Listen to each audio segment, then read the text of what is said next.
Under Iranian fire and in the dead of night, did the US suddenly discover how powerless it can be on the ground in Iran, even with secret units racing to save one downed airman?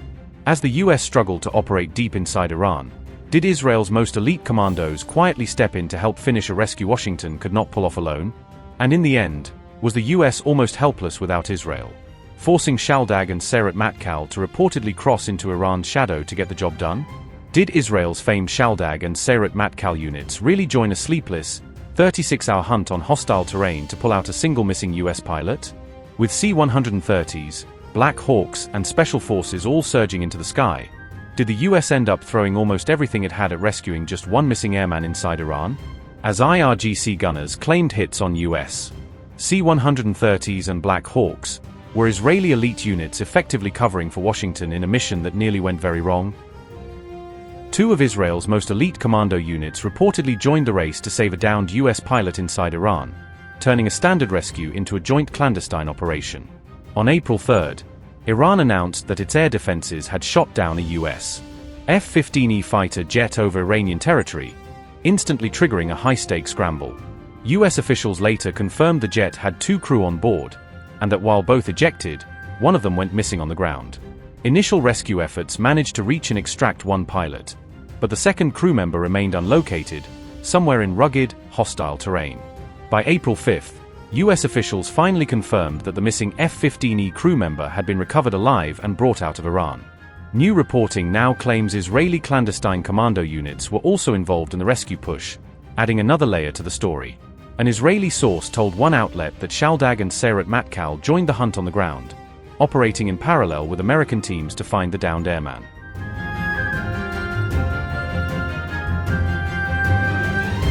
Sayeret Matkal is the IDF shadow unit for deep intelligence gathering behind enemy lines and high-risk hostage rescue missions. Officially known as the General Staff Reconnaissance Unit, Sayeret Matkal is widely seen as the premier elite special forces formation in the Israeli military. Unit 5101, better known as Shaldag, serves as one of the Israeli Air Force's top-tier special forces units, built to support complex air and ground operations. Shaldag is trained to slip unseen into hostile zones for high-risk reconnaissance, target marking, and direct action raids ahead of larger strikes. The same Shaldag commando unit faced harsh criticism at home for its performance during the Battle of Bari on October 7, 2023, making this mission a chance to rewrite its record. According to the Israeli source, the joint mission to recover the missing US crewman dragged on for roughly 36 hours, under constant fear of discovery. One US helicopter was reportedly hit by Iranian fire during the operation, but still managed to limp back safely to base. Donald Trump later boasted that dozens of warplanes were pushed into the skies to shield the extraction, underscoring how exposed the mission really was. After rescue, the recovered officer was flown out to Kuwait for medical checks and debriefing, far from the Iranian mountains where the ordeal began. Dozens of US aircraft, from fighters to transports, were scrambled under Trump's direct orders to build an aerial shield around the rescue zone. Commandos on the ground and warplanes overhead used the officer's distress beacon to triangulate his position, adjusting their search as the signal shifted. US forces dropped bombs and opened fire on approaching Iranian units, trying to keep them away from the mountain hideout where the airman lay concealed. The stranded officer reportedly survived in a mountain crevice with little more than a handgun, waiting for friendly forces to reach him.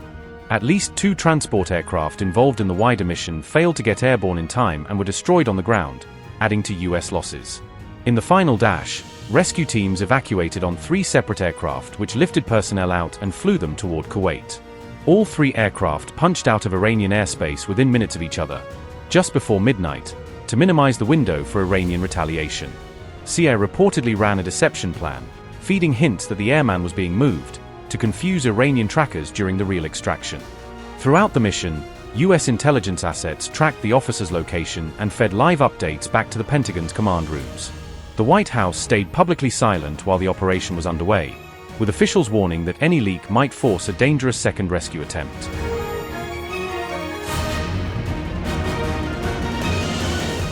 As the relentless war with Iran drags on into its 5th grueling week without any signs of letting up, the United States has unfortunately suffered significant and deeply concerning air losses that are raising serious questions about the campaign's sustainability. The shocking downing of elite US Air Force F-15E Strike Eagles and rugged A-10 Thunderbolt II ground attack aircraft has now raised the total number of American aircraft losses in this conflict to a staggering 7, marking a troubling escalation. In just 5 weeks of intense combat operations under the banner of Operation Epic Fury against Iran and its proxy militias, a total of 7 precious U.S. aircraft have now been lost, painting a grim picture of aerial attrition. The latest F-15 and A-10 losses have been added to a rapidly growing and alarming list of destroyed American warplanes that began piling up since the conflict ignited on February 28. On March 2, 3 F-15 jets were tragically and mistakenly downed by Kuwaiti air defenses in a deadly friendly fire incident that exposed coordination vulnerabilities in the coalition. All 6 F-15 crew members had ejected safely from their crippled aircraft, and Defense Secretary Hegseth confirmed that the 3 pilots later rejoined subsequent bombing raids without missing a beat. On March 12, 6 dedicated U.S. aircrew members were killed in a devastating crash when a KC-135 Stratotanker went down in Iraq following a mid-flight mechanical incident during refueling ops. On March 26, a critical E-3 Sentry airborne early warning aircraft was completely destroyed on the ground in a precise Iranian missile strike targeting Prince Sultan Air Base in Saudi Arabia. Additionally, a stealthy U.S. F-35 Lightning II fighter jet was forced into an emergency landing after sustaining damage from what officials suspect was sophisticated Iranian anti-aircraft fire. Fresh Pentagon data has revealed that 365 U.S. service members have been wounded in action since February 28, underscoring the heavy human cost of this escalating conflict, as detailed in official reports. The breakdown shows the Army accounting for 257 wounded troops, the Navy with 63, the Air Force reporting 36 casualties, and the Marines with 19, highlighting the multi-branch toll. Among those wounded, approximately 200 were mid to senior enlisted troops bearing the brunt, 85 were commissioned officers leading the charge, and 80 were junior ranks still finding their footing in combat.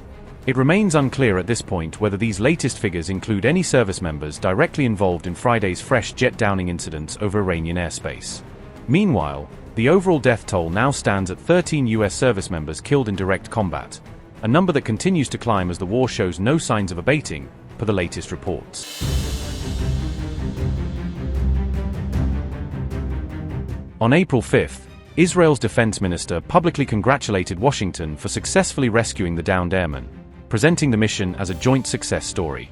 Israeli Prime Minister Benjamin Netanyahu also congratulated Donald Trump for the rescue of downed pilot in Iran. Iran, meanwhile, claimed it had completely foiled the rescue operation and destroyed multiple U.S. military aircraft, turning the same 36 hours into a propaganda win on its side. Congratulations, President Trump. All Israelis rejoice in the incredible rescue of a brave American pilot by America's dauntless warriors. This proves that when free societies muster their courage and their resolve, they can confront seemingly insurmountable odds and overcome the forces of darkness and terror. This rescue operation reinforces a sacred principle. No one is left behind. This is a shared value demonstrated time and time again in the history of both our countries. As a nation that repeatedly carried out daring rescue operations, and as someone who was wounded in such a mission and lost a brother in the Entebbe rescue, Israelis and I, we know what a bold decision you took. President Trump, Donald, my dear friend, once again, your decisive leadership brought another great victory to America. I salute you. We all do. I congratulate our American partners on the successful rescue of the American airman team. This is another expression of the tight cooperation between Israel and the United States, even in the most complex of moments. As long as the missile fire towards the citizens of Israel continues, Iran will pay a painful price that will erode and collapse its national infrastructures and the terror regime's ability to operate.